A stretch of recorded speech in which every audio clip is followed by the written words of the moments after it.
ក្នុងនាមសម្ដេចតេជោសែននិងក្នុងនាមប្រជាជនកម្ពុជាទាំងអស់អាយដាមបដិសភាចាឧបនាយករដ្ឋមន្ត្រីសុកអានប្រធានគណៈកម្មាធិការបេតិកភណ្ឌពិភពលោកបានគូសញញួរចុះបញ្ជីសម្បត្តិបេតិកភណ្ឌថ្មីចំនួន19ក្នុងនោះសម្បត្តិបេតិកភណ្ឌធម្មជាតិចំនួន5និងសម្បត្តិបេតិកភណ្ឌវប្បធម៌ចំនួន14គណៈប្រតិភូអ៊ីតាលីដែលបានជោគជ័យក្នុងការចុះបញ្ជីភ្នំអេតណា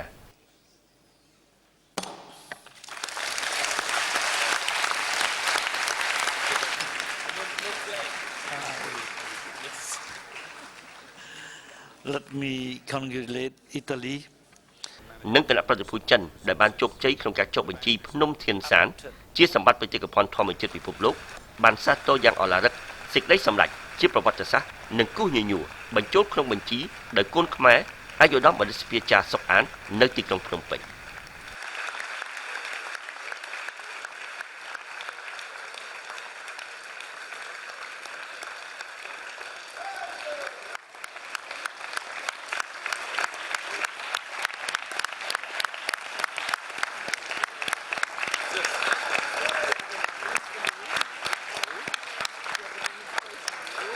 ភ្នំ Fujisan របស់ប្រទេសជប៉ុនក៏ត្រូវបានចុះបញ្ជីជាសម្បត្តិបេតិកភណ្ឌវប្បធម៌ពិភពលោកនិងត្រូវបានសាទរយ៉ាងខ្លាំងក្លាពីសំណាក់គណៈប្រតិភូនិងប្រជាជនជប៉ុន 33% នៃប្រជាជនជប៉ុនបានតាមដានការផ្សាយផ្ទាល់របស់កម្ពុជាតាមរយៈអ៊ីនធឺណិតដែលមានអ្នកទស្សនាប្រចាំថ្ងៃក្នុងអំឡុងពេលសម័យប្រជុំចំនួន 2195 នាក់ដោយប្រទេសចំនួន 143 ក្នុងចំណោមសមាជិកសរុបរបស់អនុសញ្ញាឆ្នាំ 1972 ចំនួន 190 ប្រទេសជប៉ុនបានឈរលំដាប់ថ្នាក់លេខ1ក្នុងចំណោម 20 ប្រទេសដែលបានតាមដានច្រើនជាងគេការផ្សាយផ្ទាល់តាមរយៈអ៊ីនធឺណិត